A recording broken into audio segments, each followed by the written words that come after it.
Raja Brana yen mati ora digawa, bebasan urip mung mampir ngombe. Ngono kuwi jare Bini sepuh kae. Aja ngece karo wong ora duwe.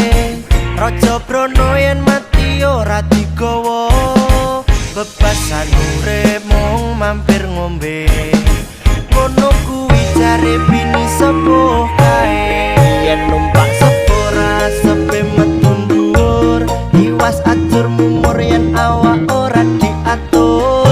Yen numpak montora sepe metu ngisor, urip ning alam donya kudu sugih andhap asor. Yen numpak becak asepe metu telak, aja guyu ngakak yen urip lagi kepenak. Yen numpak andong asepe metu mbokong, aja plenggang-plenggong mengko munggah kaya grandong. Dadi wong aja rumangsa bisa, nanging wong sing bisa rumangsa, wong sing becik sing kena kebecikane. Ngono kuwi jarene simbahku dhewe. Nek rujak nanas pantes diwadahi gelas, iwas adem panas sing digagas ora waras. Nek rujak condong pantes diwadahi lodong, aja plenggang-plenggong mengko mundak kaya grandong.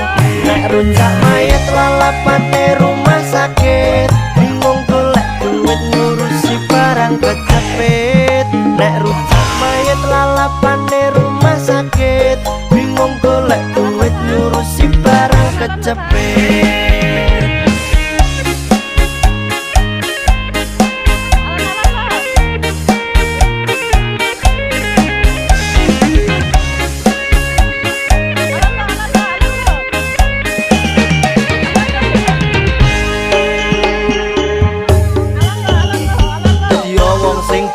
Aja do sirik apa-apa marai mangkel, mengko malah kowe dadi ngrundel. Tiwas ngalah malah ngeyel, mulane kowe manut wong tuwa. Aja pisan-pisan kowe neko-neko, jaman saiki sithik-sithik metu ragat. Uripe ora tentrem malah kowe